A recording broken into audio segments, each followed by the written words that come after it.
sayyidina wa nabiyina Muhammad bin Abdullah wa ala alihi wa sahbihi wa man wala wa la hawla wa la quwwata illa billahil aliyyil azim. Amma ba'du.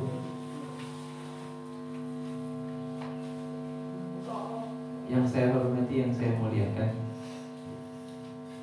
Abah Haji Fatoni serta seluruh jajaran keluarganya, segenap para ibunda yang dimuliakan oleh Allah. Assalamualaikum warahmatullahi wabarakatuh. Waalaikumsalam warahmatullahi wabarakatuh. Alhamdulillah, puja puji syukur kehadirat Allah Subhanahu wa taala. Kesempatan pagi hari menjelang siang ini tanggal 6 Maret 2021 bertepatan dengan 22 Rajab 1442 Hijriah. Allahumma barik lana fi Rajab wa Sya'ban wa balighna Ramadan. Ya Allah, berkahi kami pada bulan Rajab. Ya Allah, berkahi kami pada bulan Sya'ban, sampaikan kami berjumpa dengan bulan Ramadan. Amin Allahumma amin. Oke, melanjutkan kajian kita masih di fikih ibadah budaya. Betul. Fikih ibadah ya? Oke. Begini ini terganggu rasanya. Kalau tanpa ini gimana bunda? Tidak jelas. Kalau begini tidak jelas. Enak begini. Ngomong ini dong. Ngomong gitu. Hari kuping lorong. Wes, tapi nggak apa-apa. Sudah. Insyaallah kira-kira. Asal panjenengan mboten ngantuk pun. Kawan Kawan apa tadi? Oke. Oke. Yang mana udah taharoh ya? Fikih boleh ya? ya. Ini gue langsung kita hukum Islam, ngerti nggih? Fikih itu kira-kira hukum Islam. Itu terbagi menjadi 4 bunda. Pertama fikih ibadah, mana? Kemudian fikih muamalah, kemudian fikih munakahat, kemudian fikih jinayah, ibadah, kemudian muamalah, kemudian nikah, kemudian pidana. Ini sambung? Belum. Saya itu? Belum. Yang kemarin itu ada lengkap. Ini belum? Belum. Yang pertama itu dulu? Belum sama sekali. Saya itu? Badan ini kalau paham. Saya itu ini deh? Belum. Belum. Belum pernah melihat tulisan segini. Kemarin itu wudhu, satu niat membasuh wajah. Oke, Nah, lanjut dulu ya. Kalau lanjutan ya. Oke, Bu. Fikih itu kita berikan makna. Pun sampun itu congkah menurut tak. Diulangi baik ya. Nah, kira-kira fikih itu kita maknai sebagai hukum Islam, ngerti nggih? Oke, fikih itu hukum Islam. Kemudian yang berkaitan hukum Islam berkaitan dengan ibadah, hukum muamalah itu perdagangan ekonomi, hukum berkaitan dengan pernikahan, hukum dengan berkaitan dengan pidana. Nah, yang sudah kita pelajari bunda adalah fikih ibadah. Napa niku toha. Sebetulnya apa nih? Sebetulnya nggih kata ibadah itu nggih salat, nggih zakat, nggih wali siam, puasa, kemudian haji. Betul nggih? Ibadah itu salat, zakat, puasa, haji. Sampun? Bun. Kemudian sebelum sholat ya mau nggak mau kita belajar tentang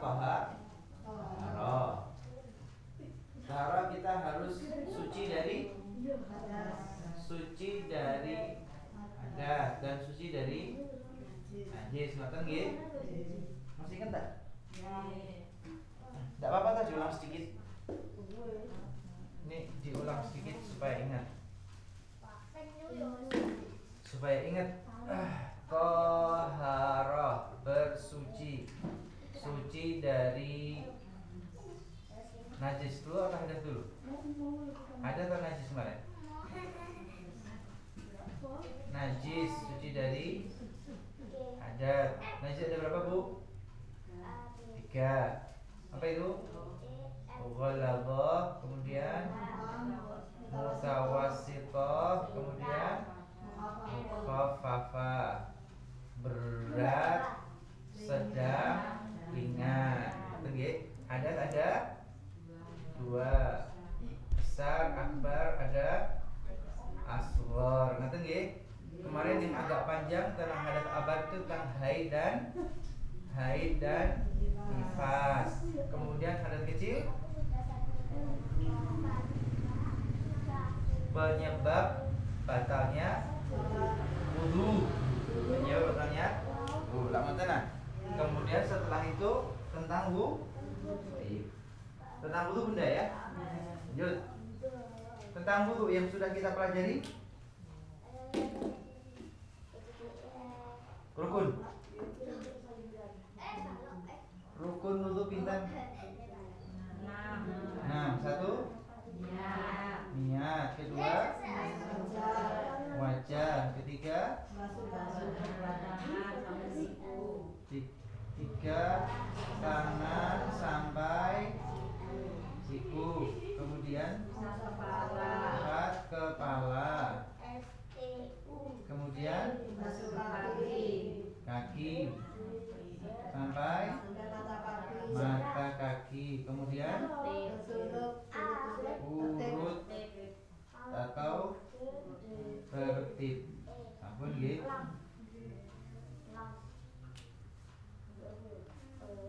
Yang ini ada pertanyaan? Betul.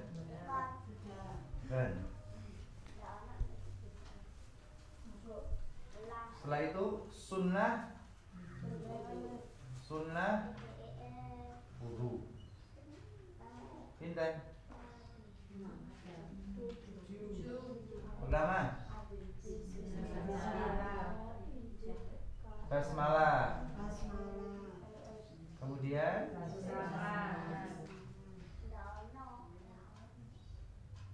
kedua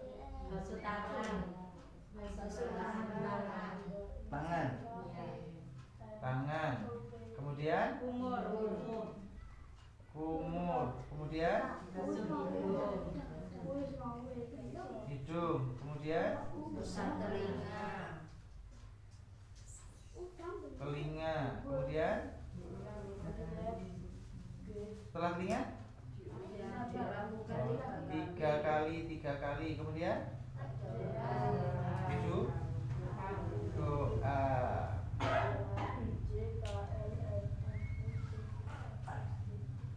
Ada pertanyaan sebelum lebih lanjut?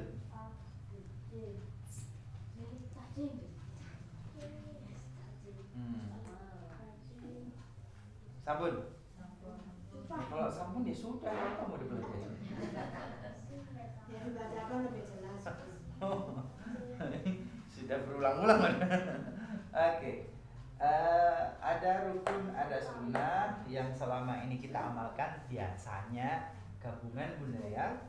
Selama ini pokoknya semenjak kecil diajari sunnah sekalian yang rukun. Kita biasa Bismillahirrahmanirrahim. Kemudian kita terbiasa membaca. Setelah basmalah sambil mencuci tangan 3 kali. Lamonten Bu. Kemudian setelah itu kumur juga 3 kali. Kemudian memasukkan air ke hidung juga 3 kali. Kemudian kita membasuh wajah juga 3 kali. Kemudian membasuh kedua tangan sampai batas siku juga 3 kali. Kemudian mengusap kepala juga 3 kali. Kemudian mengusap telinga juga 3 kali. Kemudian membasuh kaki sampai mata kaki juga 3 kali. Kemudian kita berdoa. Itu langsung diajarkan semenjak kita kecil. Sudah pokoknya lakukan. Nah sekarang pagi menjelang siang kita hanya memetakan kembali bahwa ternyata sudah kita amalkan. Ada yang rukun wudu wajib, rukun wudu yang wajib dilakukan, nggak boleh ditinggal. Kemudian ada yang sunnah, sunnah ini yang boleh ditinggalkan. Kenapa dibeginikan? Iya, dalam kondisi-kondisi tertentu terdesak, kemudian kita punya air dengan jumlah yang sangat sedikit dan terbatas. Kalau dipakai semua rukun wudu dengan sunnah wudu, wah nanti tidak cukup airnya. Maka ya laksanakan yang rukun saja. Langsung nawaitul wudu'a, langsung basuh wajah sekali, kemudian basuh tangan sekali, kemudian usap kepala sekali, kemudian basuh kaki beberapa kali sekali. Selesai. Selesai. Artinya jumlah yang dikerjakan jauh lebih sedikit daripada yang pakai sunnah. Dikhawatirkan kalau airnya sedikit mau dilaksanakan semua, tidak cukup airnya. Tidak cukup airnya. Airnya terbatas. Boro-boro mau ini cuci tangan, Bismillahirrahmanirrahim, cuci tangan 3 kali, kumur-kumur 3 kali, hidung 3 kali, basuh 3 kali, wes antek dan minum. Wassalam airnya. Padahal kalau dibuat yang fardu saja cukup. Wajah sekali, tangan sekali, usap sekali, kaki sekali, beres. Fungsinya ini agar kita tahu mana yang fardu rukun tidak bisa ditinggalkan, mana yang sunnah yang boleh ditinggalkan. Bunda, selesai? Tidak ada pertanyaan? Monggo. Pripun? Pripun? Kenapa lebih dari 3 kali?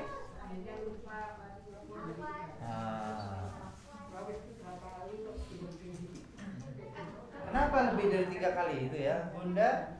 Yang pertama kali tentang rukun, Habib pernah sampaikan kan? Pertemuan pertama kali yang berkaitan dengan rukun wudu, bahwa membasuh wajah itu yang rukun, yang fardu, yang wajib hanya sekali. Tetapi sekali itu dihitung sekali ketika basuhan itu benar-benar sempurna. Masih ingat ya? Masih ingat ya? Kalau kita basuh sekali sempurna, dihitung sekali. Tapi kalau basuh sekali ternyata nggak sempurna, maka belum dihitung. Yang kedua kali kita memali seret, ternyata belum sempurna juga, itu tetap tidak terhitung. Belum terhitung membasuh wajah sekali. Kenapa? Karena basuhan pertama kedua kita dianggap produk gagal. Gagal tidak dihitung, nggak ada dianggap. Ketiga kalinya kita basuh seret, baru bisa sempurna. Maka yang ketiga kali, yang 3 kali kita lakukan ini, inilah yang dianggap satu dan sah. 2 sebelumnya tidak direken. Secara zahir Bunda kelihatannya seperti membasuh 3 kali, tapi sang pelaku yang bersangkutan yang benar-benar sadar 1, 2 tadi tidak tepat, tidak sempurna, tidak sah. Maka ya yang ketiga inilah yang saya anggap sah dan ini satu. Kemudian setelah itu dia menambah dengan yang sunnah. Kedua kali ya harus sempurna, ketiga kali juga sempurna. Beb, kalau yang kedua, ketiga tidak sempurna bagaimana?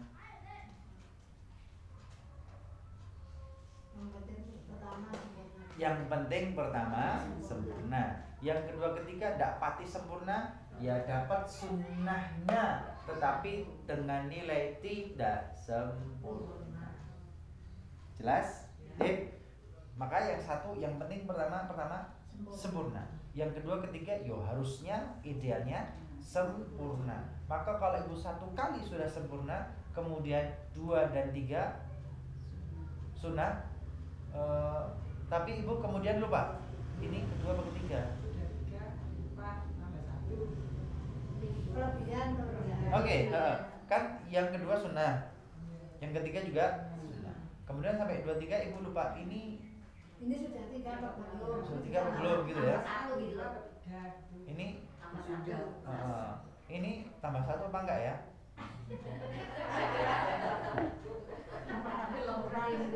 Oke. Ditambah atau tidak gitu ya. Tapi satunya yakin loh ya.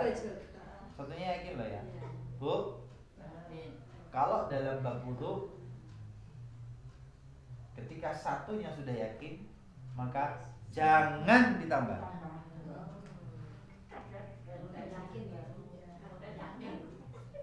Satu kan yakin nih. Kedua, ini sudah 3 belum ya? Jangan ditambah.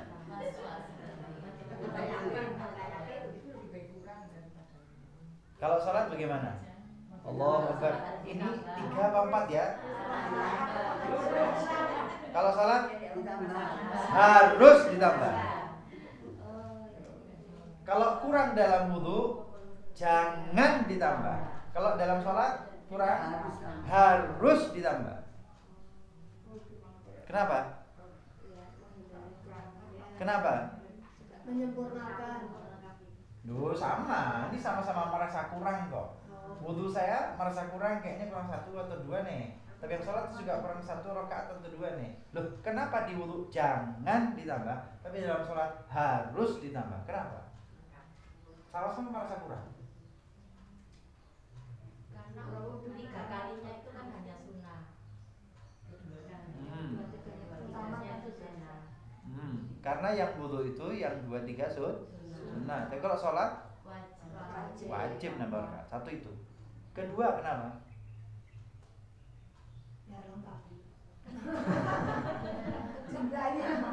Karena kalau sholat itu yang pertama nanti jawabannya benar.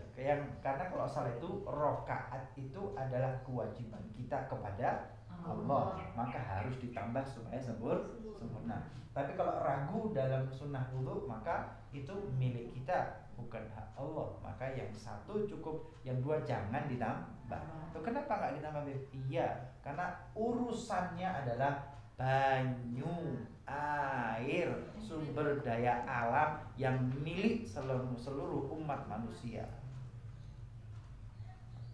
Maka nggak boleh berboros-boros. Sampai kayak ngono nih fikih Islam. Sampai sebegitunya fikih Islam. Baik. Bunda, mohon maaf, jangan kalau dalam taharah, mohon maaf, bahkan dalam kita selesai buang air besar, air kecil, kemudian kita taharah. Ragu. Pure, enggak mari-mari. Was-was. Enggak boleh, Bu. Batasan was-was loh ya. Bukan batasan sembrono. Kalau buang air dan taharahnya sucinya sembrono, itu dosa. Ini tidak sembrono, tetapi kemudian malah menjadi was-was. Pure gitu kan. Barangnya cuwilik, gebyure akeh, enggak boleh.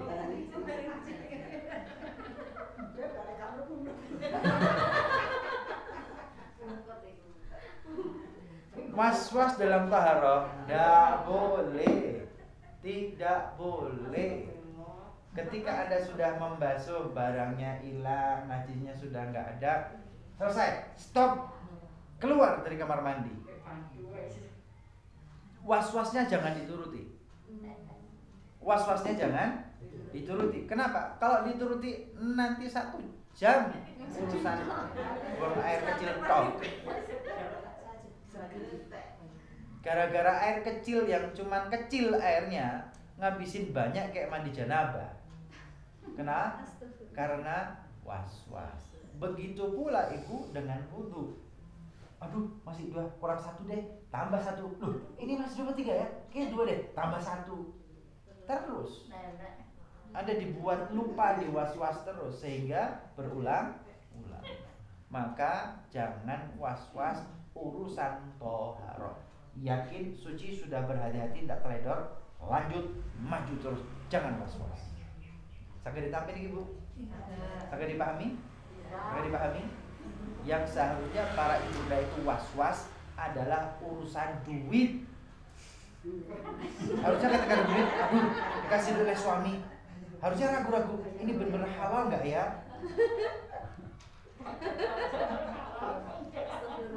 Pernah ragu-ragu nggak? halal tok. Giliran sholat, giliran taharah wudu was-was gitu ya. Giliran duit enggak was belas. Was-was. Oke.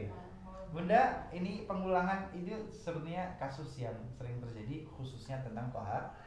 Betul. Kalau yang di wudu sih 2-3, maka jangan dibiasakan merasa kurang tapi lanjut terus. Begitulah kita buang air kecil, buang air besar. Selama sudah dikerjakan dengan baik tanpa teledor, lanjut, jangan nuruti was. Yang seperti itu nanti dalam sholat, monggo Bunda. Kalau ya wudu kan dari wudu kadang tayamum ya.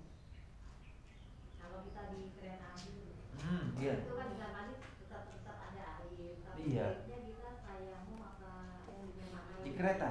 karena kan kita juga airnya terbatas itu. Terus kondisinya juga kadang-kadang mungkin enggak ya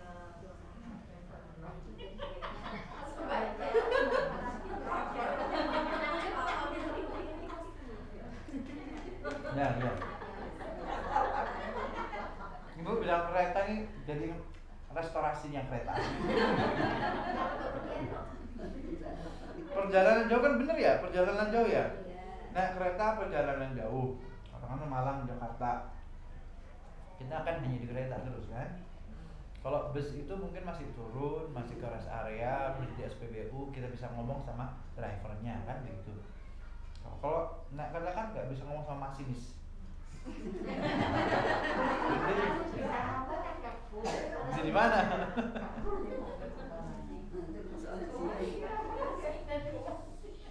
Satu, kalau saya pribadi memang nggak,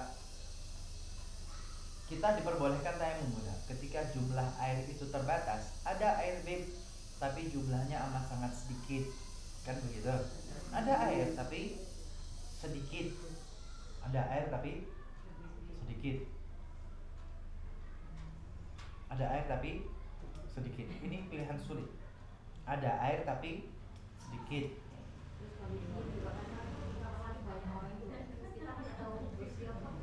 Nah, pas-pas juga.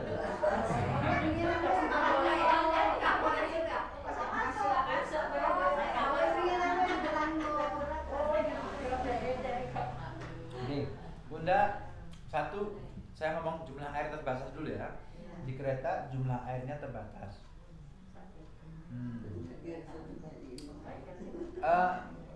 Di kereta jumlah airnya terbatas. Maka kalau memungkinkan wudu, maka wudu ya versi singkat Bunda. Wajah doang sekali, tangan sampai siku sekali, kepala usap dikit, kemudian kaki sampai mata kaki. Insya Allah ini masih bisa tercover dengan wudu. Atau beli air mineral. 1 botol air mineral. 1 botol air mineral cukup banget untuk ini. 1 botol air mineral sangat cukup untuk wudu versi rukun saja. Tapi kalau Beb nggak bisa Beb, saya nggak mau. Ya boleh-boleh saja. Anda tidak mau berkorban, kemudian Anda tayamum, boleh-boleh saja. Anda tayang, kemudian sholatnya ngadep kemana?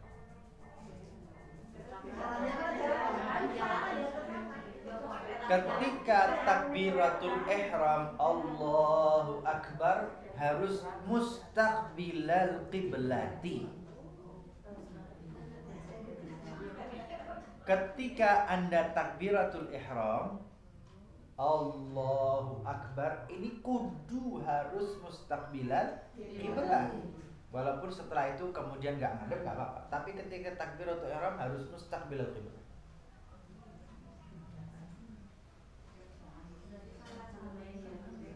Loh kalau belum tahu ya tidak apa-apa.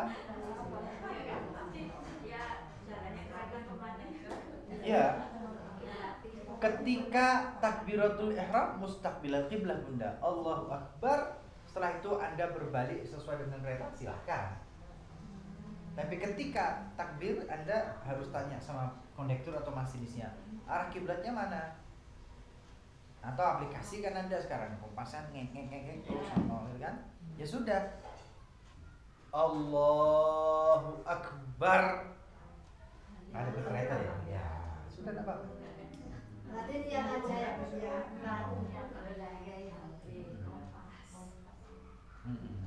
Bagaimana? Kiblatnya ketahuan nggak kalau di kereta? Enggak. Tapi kalau restorasinya ada ketahuan tempatnya. Ada tempat sholat nggak?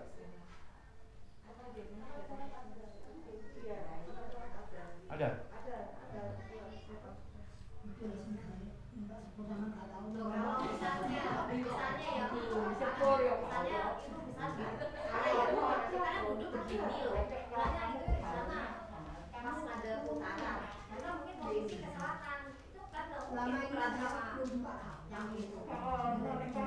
Ya. Syaratnya ketika takbiratul ihram.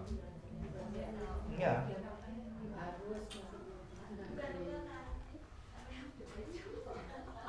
Ketika takbiratul ihram mustakbilan kiblat.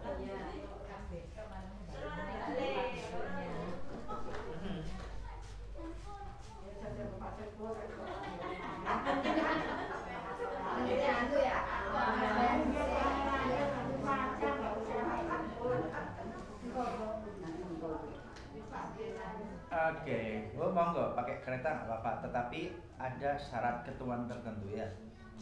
Kudunya kalau usahakan begini, pakai aqua lah, gitu ya. Nggak mau tayamum, ya udah tayamum gitu ya. Tapi ketika mustaqbil kiblat, ngadep kiblat ketika takbiratul ihram, setelah itu Allahu Akbar, ya udah terserah. Balik lagi ke sono, terserah.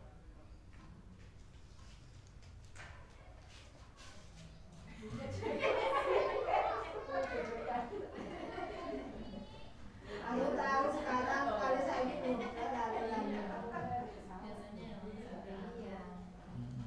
Ke arah kereta.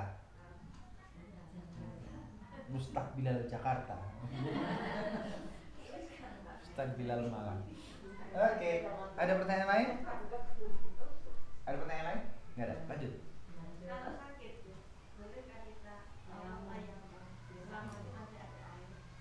Oke, ya sudah, kalau gitu kita tentang tayamum ya. Tentang tayamum. Iya.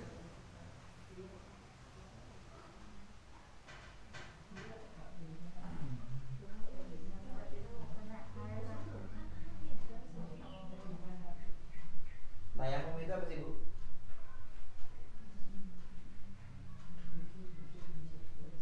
Tayamum itu apa?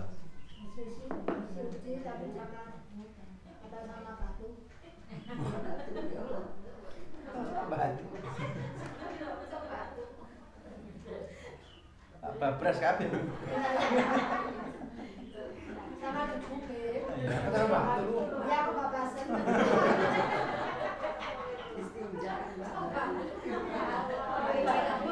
Redap lah. Ya wes. Bu ini apa, Bu? Artinya?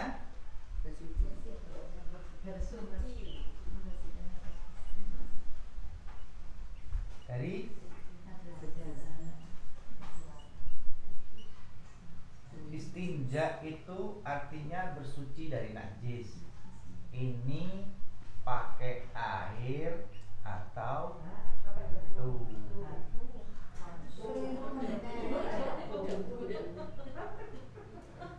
Istinja itu bersuci dari najis, pakai air atau bilang gitu. Tetapi kalau wudu dan mandi ya, maka bersuci dari ya hadas, pakainya air atau di sini petanya. Jelas? Jangan balik. Jangan lupa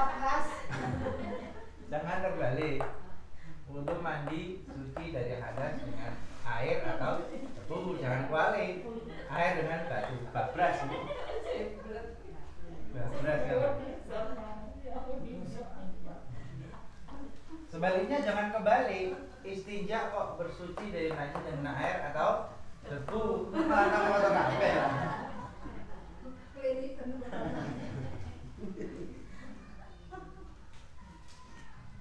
Sekarang tayamum. Checklist. Sekarang tentang tayamum itu bahasa Arabnya, Bu? Yo, bahasa Arab tayamum itu.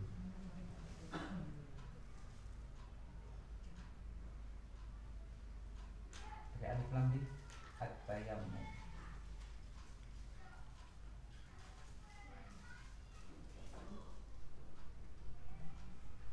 At-tayammum artinya dengan sengaja bermaksud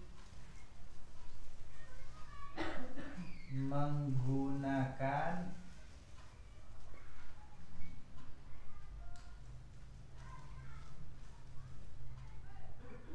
debu atau tanah yang suci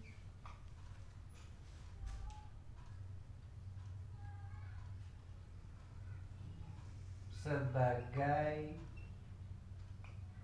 pengganti air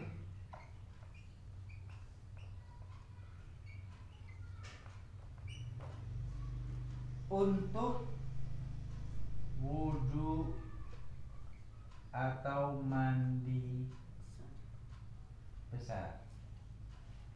Ini kok semakin habis spidol.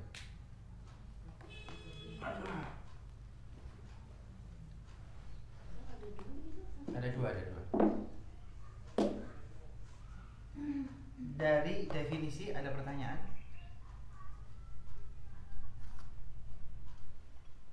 Sudah ditulis? Sudah ditulis? Bunda, tayamum itu bermaksud menggunakan debu atau tanah yang suci sebagai ganti dari air untuk wudhu dan mandi besar. Wudhu dan mandi besar harusnya pakai air. Harusnya pakai air. Dalam kondisi-kondisi tertentu, maka alternatifnya adalah debu. Debu dipergunakan untuk wudhu dan mandi besar sebagai pengganti air. Bingung? Jelas?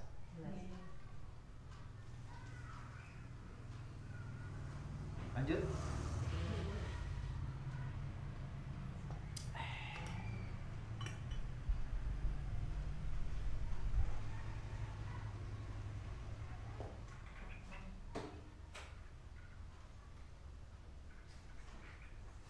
Siapa? Pak Umar.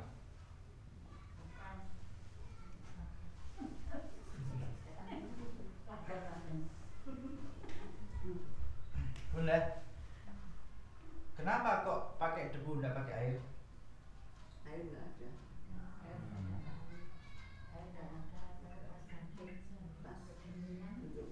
Enggak ada air.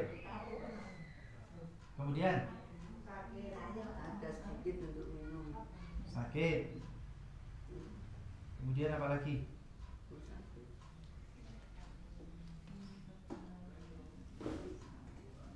Kayaknya bukan enggak ada deh. Seingat saya kok gini ya, safar kayaknya. Safar.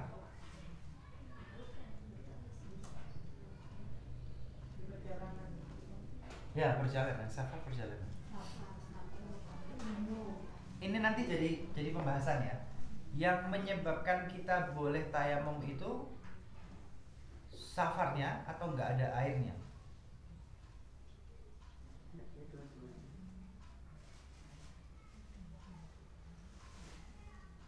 Bepergian, sakit, tambah satu, enggak ada.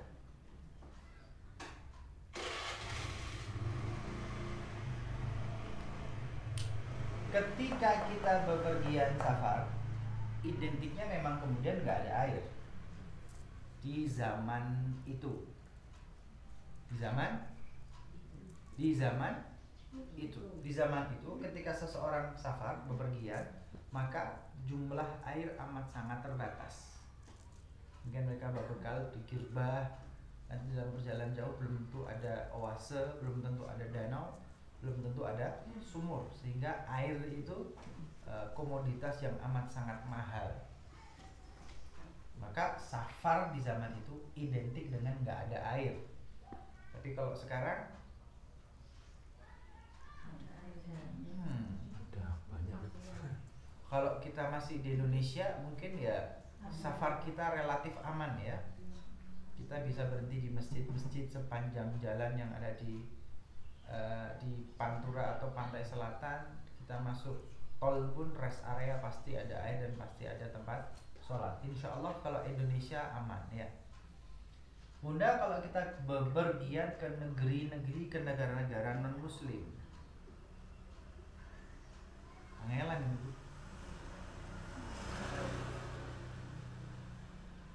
Ya, kesulitan. Kita landing di, kalau ke Malaysia atau Brunei atau Indonesia sih enak, masih ada musola, masih ada air ya. Kita landing di Singapura mungkin masih ada sedikit, di Hong Kong masih ada lah ya. Tapi di luar bandara kayaknya akan kesulitan. Katanya bandara soalnya. Tapi di luar bandara sulit. Di luar bandara ya toiletnya ada Bunda ya. Toiletnya ada tapi ke toilet kering. Pakai tisu. Ya ada cuma tisu tok ya. Seingat saya kok itu adanya tisu tok ya. Betul. Seingat saya toiletnya kalau yang laki-laki berdiri ya tidak ada air, berdiri saja. Kemudian atau kloset kamar mandi duduk ya, yang memang nggak ada selang semprotannya, nggak ada, hanya tisu tok, Air itu di luar area itu semua di wastafel. Jadi buat orang Indonesia masalah ini.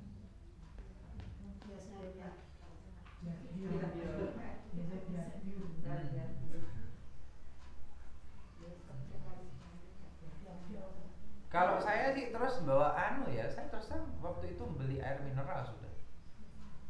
Waktu di bandar itu saya beli air mineral untuk ke kamar mandi, untuk buang air kecil. Air kecil pun saya nggak berdiri, nggak mau saya. Tetap saya ke pispot sana, masuk kamar mandi itu untuk buang air kecil, kemudian bersucinya ya pakai air mineral. Jadi beli air mineral 2-3 biji. Boleh nggak? Saya bawa. Gak ketahuan. Ya jangan becek-becek ya, ngamuk mereka. Kalau lagi dulu becek-becek basah-basah itu ngamuk mereka. Ngamuk. Jadi saya tetap bersuci dengan bagaimana caranya, tetap bersuci dengan air tanpa harus ngebasah-basahin tempat, tanpa harus menajiskan pakaian saya karena untuk sholat. Jadi ketika itu mau tidak mau bawa air mineral, masuk kamar mandi. Saya nggak bawa air besar ya, air kecil ya, tapi tetap masuk kamar mandi. Pakai air kecil ya pakai itu. Setelah suci baru kita keluar ya, di wastafel itu kita berwudu. Saya wudunya wastafel kan, walaupun orang lihat ini orang ngapain ya gitu kan, ini ngapain ya, orang cuci tangan doang kan, bukan kepala ke telinga kaki kan, ya kakinya naik Bunda. Sah.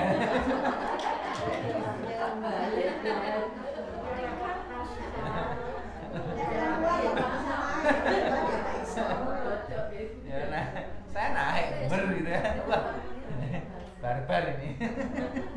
Saya naik. Kalau perempuan nggak tahu bagaimana. Yang saya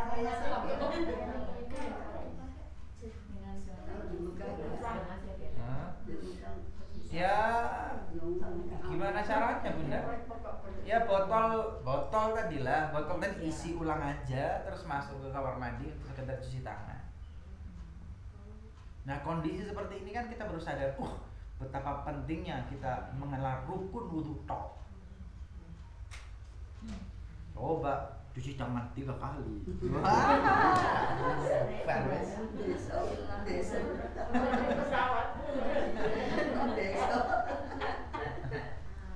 Kalau di dalam pesawat saya tidak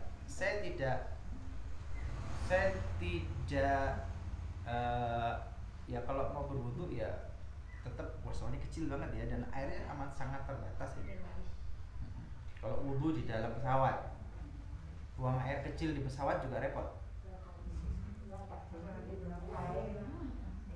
Kan kering-kering itu, kan kering-kering kan, kering. Kalau panjenengan buang air besar itu kan nggak pakai air, disedot aja. Itu kan cepet sedotan kuat itu, disedot tanpa air, sedotan udara kuat tanpa air. Itu di pesawat.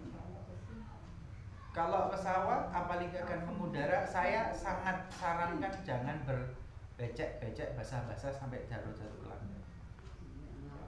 Iya, kok ngerembes, ngeresep, kena kabel, konslet, wah nyungsep sak pesawat di lautan. Wah jangan gara-gara ngotot berwudu sak pesawat celaka. Jangan ngotot. Astagfirullahaladzim. Jangan menghalangi saya untuk beribadah kepada Allah Ta'ala. Ada fardu wajib. Saya berwudu ibadah.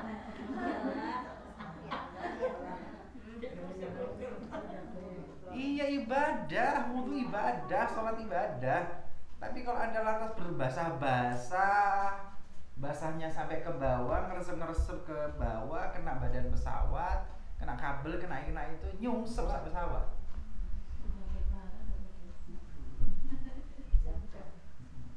Semangat ibadah Anda bagus, tapi kalau semangat tok tanpa ilmu, serasanya menuju ke surga, padahal nang rawat mata ini sak pesawat ya rokok, mau bilang apa lagi, gitu ya. Jadi semangat ibadah bagus, tapi kalau tanpa ilmu, nah itu dia. Ngerasanya saya bener ibadah, cocok, istiqomah, tekes.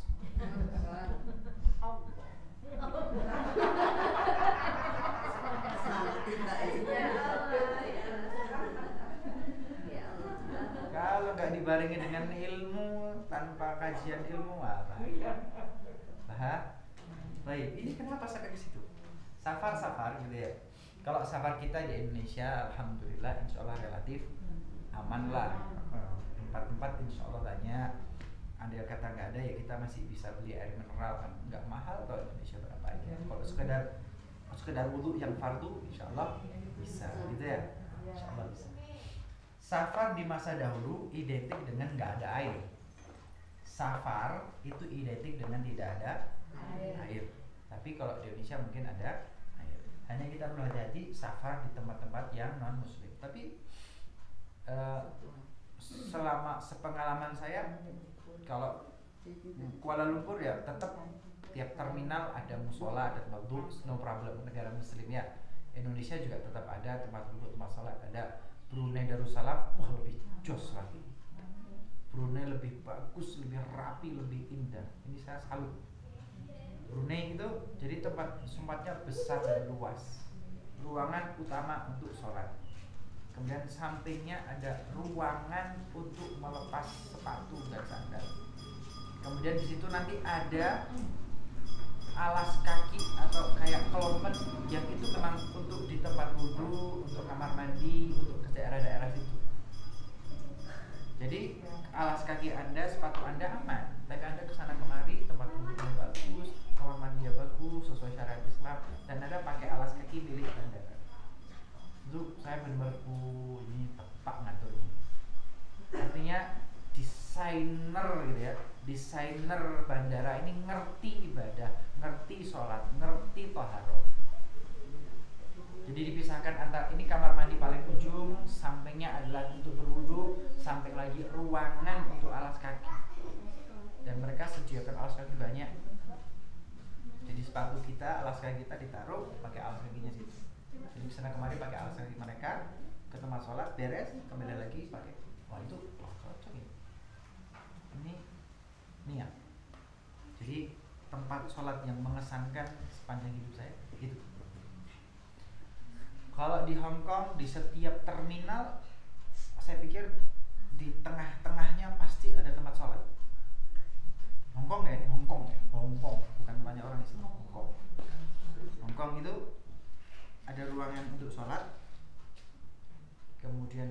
tempat bersih, ruangan bersih gitu ya, bersih rapi.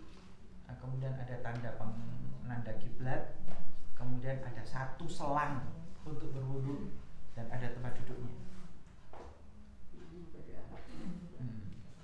Jadi ya mungkin mereka ingin mengadopsi dan memahami kalau orang Islam bagaimana sih, wajar Hong Kong, Cina itu Muslim, bukan negara Muslim.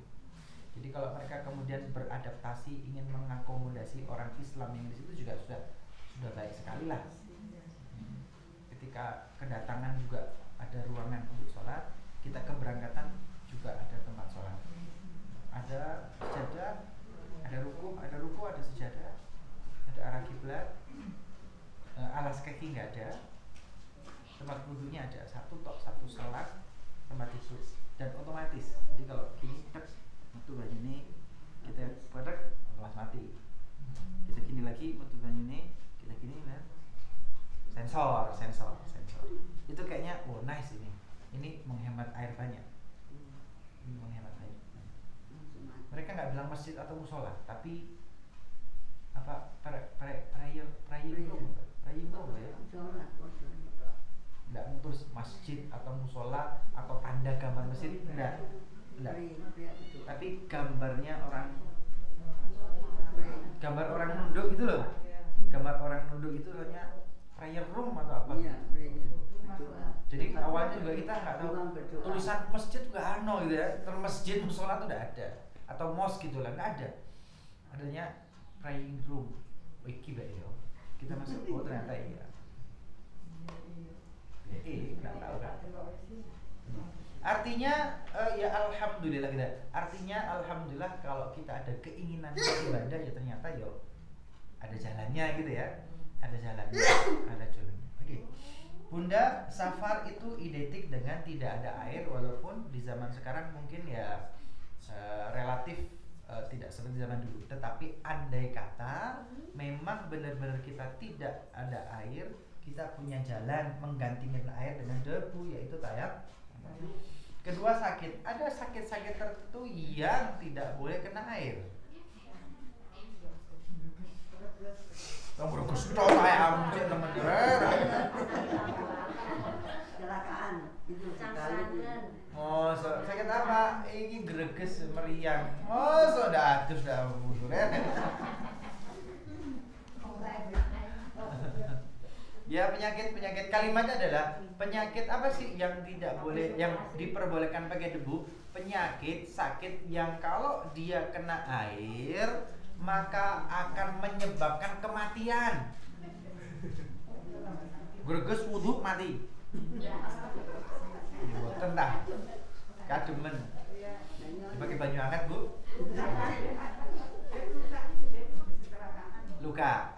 Bisa. Sakit yang kalau dia menggunakan air, satu bisa menyebabkan kematian, satu. Kedua, atau akan memperparah sakitnya. Memperparah. Panjenengan kalau greges, flu, kemudian wudu, memperparah sakit atau tidak? Saya studi. Tidak. Tidak. Apakah menyebabkan kematian? Tidak. Kalau penyakitnya kecelakaan, Beb, bisa jadi ya. Kecelakaan mungkin ya, kondisi tertentu, Beb ini kalau diwudui nanti bisa beresiko kematian, atau akan memperparah sakitnya dan memperlambat kesembuhannya, maka boleh dia dengan debu. Sampai di sini ada pertanyaan? Jamin tadi. Kok saya suwi ya? Cek barokah waktu ini. Alhamdulillah. Safar atau sakit. Safar identik dengan tidak ada air, tapi ternyata zaman sekarang tidak mesti juga. Sakit yang bagaimana? Menyebabkan kematian atau tambah parah. Maka dipersilahkan untuk tayamum. Bunda, kalau kita tidak safar, Bunda, kita tidak sakit, kita di rumah saja begini, kemudian kalau nggak ada air, boleh tayamum enggak? Di air katakan. Gitu ya. Kita tidak safar, kita tidak musafir gitu ya. Kita tidak musafir, artinya di rumah di kota. Dan kemudian kita nggak sakit, Tetapi kok nggak ada air? Nggak ada air. PDAM mati seumpama kan gitu kan? Ada maintenance gitu ya, ada perawatan kemudian nggak ada air. Boleh tayamum nggak? Nggak ada air? Boleh nang tanggo nih. Bunda, jawabannya kalau di rumah nggak ada air, cari dulu. Usaha dulu. Cari dulu. Cari nggak Bu? Cari. Batas mencarinya bagaimana? Ke kanan kiri tetangga.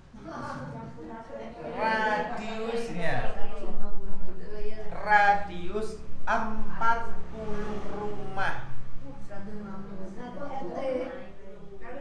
Radius 40 rumah sekeliling Anda. Radius 40 rumah keliling. Kalau kita di sini gitu kan, kita di sini kemudian nggak ada air, maka bagaimana? Yuk kira-kira ini radius 40 rumah sekeliling ini kira-kira ada air apa enggak? Ada. Cari. Nah, kalau ketika Ibu mengatakan oh ada, maka anggapan atau zon atau perkiraan Ibu ada, itu yang menyebabkan Ibu harus mencari. Loh, kalau dia punya, ada nggak kira-kira? Ada nggak kira-kira ada 40? Ada. Loh, ketika Anda punya asumsi ada, maka wajib bagi Anda untuk mencari. Yaitu sekitar 40 meter itu, 40 rumah. Ayo, minta. Loh, kenapa kalian mencari? Karena dari awal Habib sampaikan, air itu milik umum. Maka tidak boleh boros, tidak boleh ragu-ragu, tidak boleh dikuasai pribadi.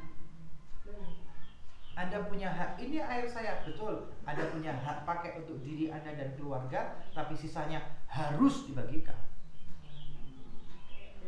Maka ketika seperti ini, kita wajib mencari, dia wajib mencari. Radiusnya 40 rumah, harus mencari, harus. Karena Anda tidak punya, kemudian Anda mencari, yang punya kelebihan harus ngasih. Kalau mencari keluar dari 40, misalnya ke Tandon itu kan ada air, nanti minta di situ. Berarti Anda punya asumsi di Tandon pasti ada. Iya. Jadi ketika dalam diri Anda di situ pasti ada, itu menyebabkan Anda harus cari di situ. Di Tandon pasti ada, itu menyebabkan Anda wajib cari ke Tandon. Kan sungkan minta di Tandon. Ya sebetulnya karena kita Wajib. kurang memahami hukum. Iya, kan nggak ngerti dulu. Karena tidak boleh dikuasai pribadi kok air itu. Nggak boleh. Dalam Islam nggak boleh. Saya ngebor sumur, tidak boleh. Sumur itu milik Anda. Anda punya hak untuk pakai sumur bagi diri dan keluarga. Tapi lebihnya ketika ada orang lain butuh, Anda wajib memberi. Wajib. Orang lain tidak sholat karena tidak punya air, Anda berdosa. Dia tidak sholat, dia bisa berargumen, ya Allah saya sudah cari dan nggak ada air. Saya minta nggak dikasih ya Allah. Dia masuk surga. Kita punya air, walaupun sembahyang kiri-kiri, proporsi.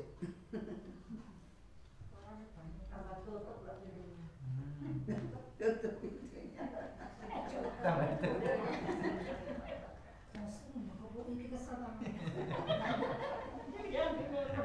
Oke. Cari radius 40 rumah. Andai kata, nah ini penting ya. Jadi Ibu punya asumsi perkiraan saya di situ ada air, maka wajib cari. Perkiraan saya di Tandon ada air, wajib cari. Tapi kalau 40 rumah ini seumpama ini di Timur Tengah padang pasir, tidak ada. Maka saya tidak wajib mencari, tapi berusaha mencari sekedarnya, nggak teman-teman saja. Tapi kalau ada asumsi ada, wajib cari. Tandon ada, wajib cari. Tapi kalau perkiraan nggak ada, saya tetap cari. Tapi tingkat kewajibannya nggak sewajib jenengan yang punya asumsi.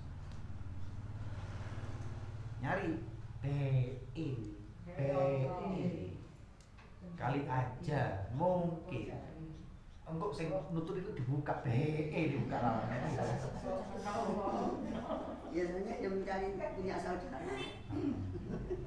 Jadi kalau ibu mati air, nggak ada air, langsung minta tenang nggak boleh.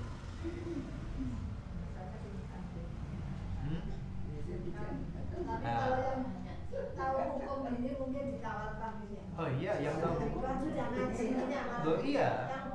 Belum tahu. Kenapa? Kita Kalau harus sampai tahu. tetanggamu nggak sholat, nggak ibadah, nggak makan, nggak minum, kita yang dosa. Dia masuk surga, kita neraka. Jangan dipikir aman aja, alhamdulillah. Mati banyak tapi wes sembahyang. Nggak begitu, nggak begitu.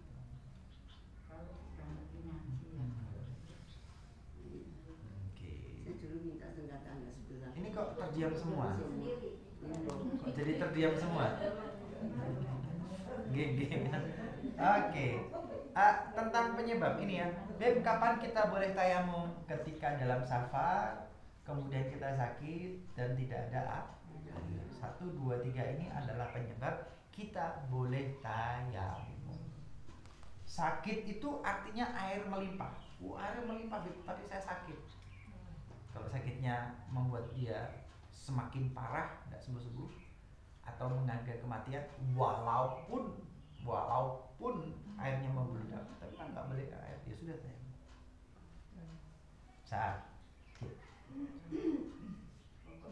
Kalau di rumah sakit itu, seperti yang di infus itu kan nggak bisa keluar. Ya, itu masalah. Insya Allah masalah yang agak panjang ini pertemuan yang akan datang. Nah, soalnya mikir, itu nanti mikir lagi. Ini sudah beberapa hal sudah kita ini mikir, mana? Mikir KB kan? Tapi suruh siapa yang bertanya, ditanya ya kan. Lo nggak apa-apa. Bocoran dikit-dikit. Yang mana lagi nih yang bocor? Kalau debunya itu kan nggak. Kalau kita sakit kan nggak mungkin kita ke tembok gitu loh. Kita posisi tidur. Itu apa memang adanya di situ aja? Panjang. Makanya Bu, kalau jadi ibu rumah tangga itu jangan terlalu bersih-bersih di rumah tangga.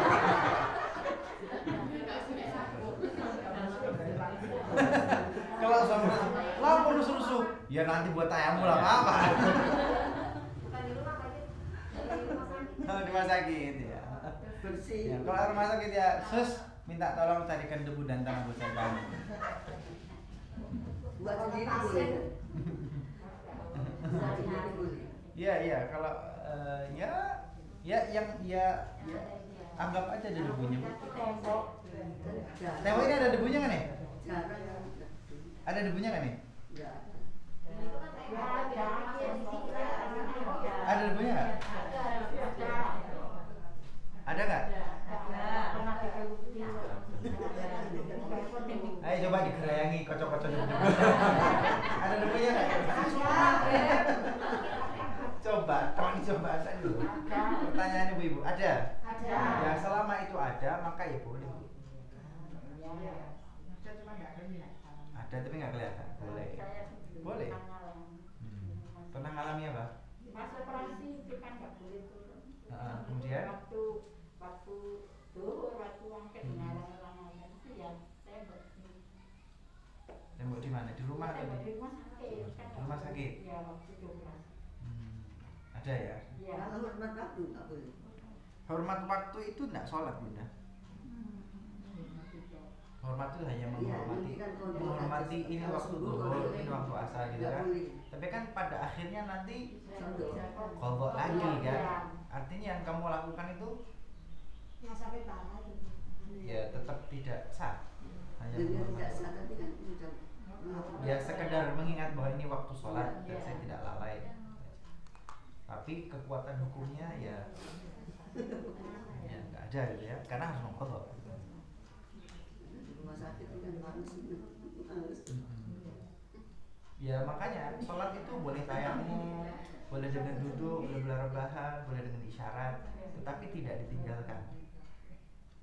Tapi tidak ditinggalkan. Boleh atau dengan rebahan, boleh tidak harus baca dengan isyarat mata pun boleh. Kedipan mata itu boleh, tapi tidak ditinggalkan. Maka sholat hormat waktu bagi saya itu aneh. Oh iya, buat saya sholat hormat waktu itu aneh. Kenapa? Kalau Anda separah apapun boleh dengan gerakan semampunya kok. Allahu Akbar, Allahu Akbar, Sami Allahu liman hamidah, Allahu Akbar. Boleh kok. Iya. Boleh. Itu bukan hormat waktu. Oh iya, sholat beneran. Mudah-mudahan anak-anaknya najis maksudnya. Alah, itu masalahnya. Masalahnya adalah tidak taharah. Kalau suci masalah. Maka kalau bisa disucikan dari najis, sucikan dari najis. Kemudian kalau nggak bisa wudhu dengan air, dengan debu. Memang menyulitkan Bunda, tetapi suci dari najis itu jelas lebih steril dan lebih menyembuhkan daripada menyimpan najis. Maka kita orang Islam itu sholat 5 waktu harus taharah. Sebetulnya kita lebih steril dan lebih sehat kita ikut syariat Allah. Kenapa? Karena nggak boleh ada najis-najis di dekat diri kita.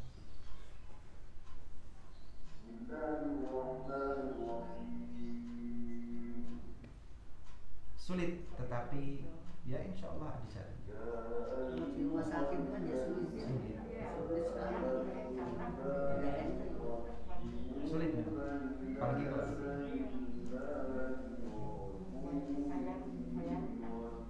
ya kalau memang harus gitu ya nanti bayar utang. Iya, betul. Oke. Debu nanti insya Allah lebih detail lagi pada pertemuan yang akan datang.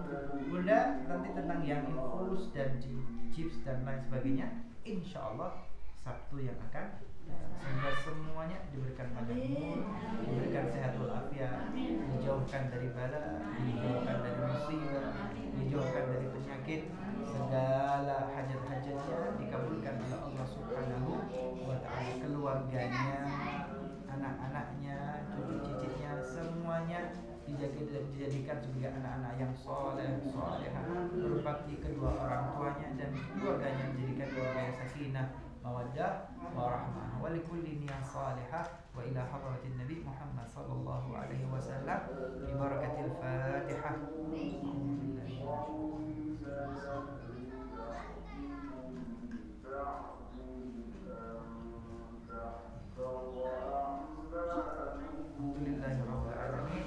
Doa kita mulai subhanakallahumma wa bihamdika asyhadu an la ilaha illa anta astaghfiruka wa atubu ilaik. Subhanakallahumma wa bihamdika asyhadu an la ilaha illa anta astaghfiruka wa atubu ilaik.